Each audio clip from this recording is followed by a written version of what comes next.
Welcome to the Transum Podcast, a monthly roundup of the new features on the transum.org website, providing mathematical puzzles, games, learning activities, and the ever-popular mathematics lesson starter of the day. Here's your host, John Tranter.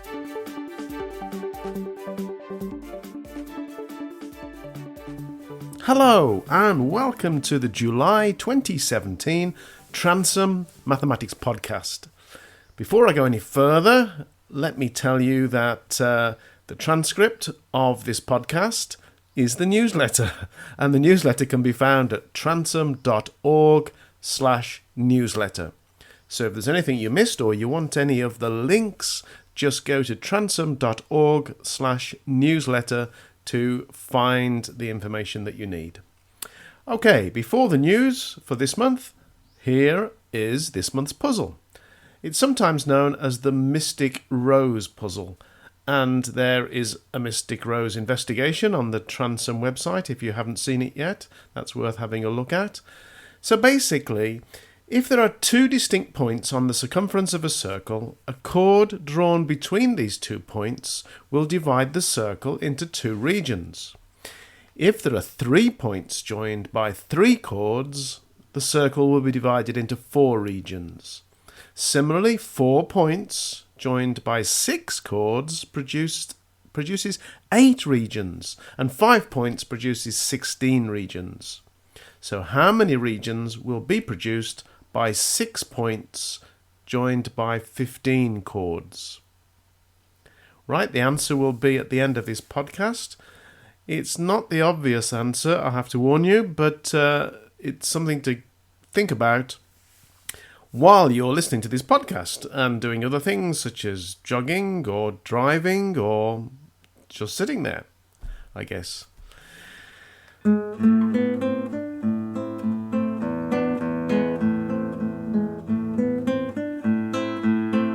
Right, so here we go. This last month, June, a brand new online exercise called Train Timetables was written on my laptop as I flew from Malaysia to England, then travelled from London to Wolverhampton. And it's quite overwhelming the number of different styles train, plane and bus timetables take, and I'm surprised that people can actually extract the relevant information from them. Some of them are particularly hard to read.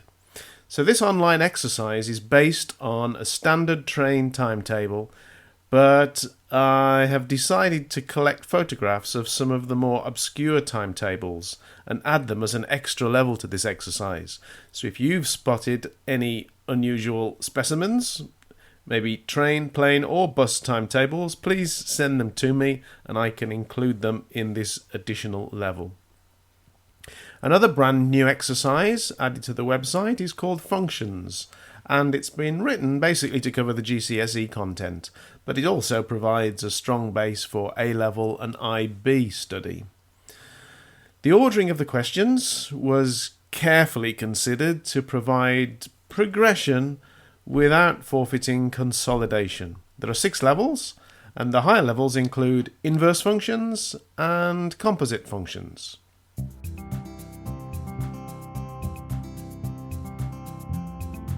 You are listening to the Transum Podcast.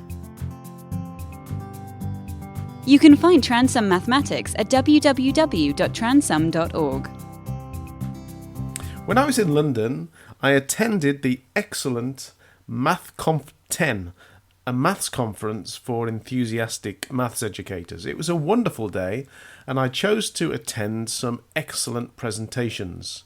The first was called Angles in Depth, and it certainly did go into depth. It was presented by the prolific blog personality and author of Resourceaholics website, Joe Morgan. As the presentation progressed, I was rapidly making notes on how the Transum Angles exercises could be enriched with some of the ingenious examples that Joe has found. Though she limited her presentation to adjacent angles on a straight line and angle sum of a triangle, there seemed to be an endless supply of good ideas for activities, puzzles and exercises. Another presentation I attended was about filtered maths education research. Cambridge Mathematics produces Expressos for teachers. These are filtered research reviews to be enjoyed over coffee, discussed at department meetings, or as a basis for digging deeper into CPD issues of interest. So at the moment there are 6 of these Expressos online, answering the following questions. 1. What are the issues in learning and assessing times tables? 2. How does assessing confidence affect learning and testing in mathematics? 3. Is there any value in applying traditional and progressive models to mathematics teaching? 4. What is number sense and how does it affect mathematics learning? 5. What are the effects of attainment, grouping on mathematical learning? That's what I've long debated with colleagues. And number 6, how does maths anxiety affect mathematics learning? So the link is in the newsletter. That's at transom.org/newsletter. And go and have a look at the filtered research, the summaries of the research that are on the Cambridge site. Colleen Young presented a rich overview of the many excellent free resources for learning mathematics, particularly A-level. She emphasised the advantages of using the free resources provided by the boards other than the one you are teaching for to enable your students to appreciate a diverse learning experience. Liz Henning investigated making connections from word problems to bar modelling to abstract approaches with an emphasis on explicit mathematical language and understanding.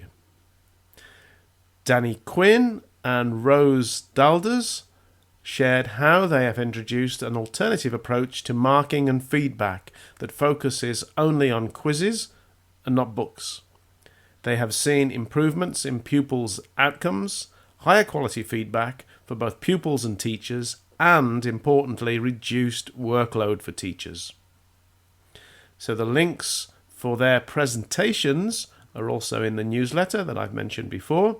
And the conference was organised by LaSalle Education.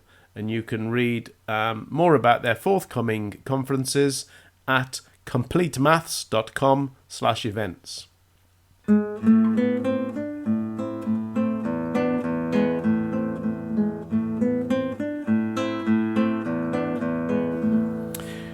Okay, the answer to this month's puzzle actually depends on whether the points, the vertices, are evenly spaced around the circumference of the circle or whether they are spaced to produce the maximum number of regions. So in the first case, the answer for 6 points is 30 regions.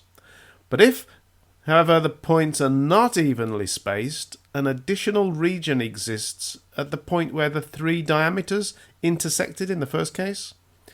The maximum number of regions is 31.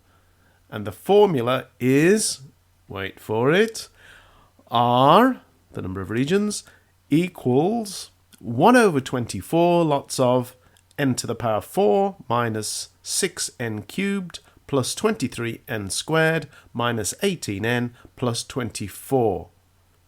Who'd have believed it? This formula was brought to my attention by Paul Metcalf, a colleague I had when I first started teaching way back in the early 1980s. It was good to meet up with him and my recent travels and learn how busy he is keeping, not only running a hotel, but also freely giving his time to support national mathematical organisations. Okay, that's all for this month. Enjoy July. Bye. Thank you for downloading and listening to the Transom podcast. You can find the website at www.transom.org, where you're welcome to use all of the activities absolutely free, or jump in with both feet and become a Transom subscriber.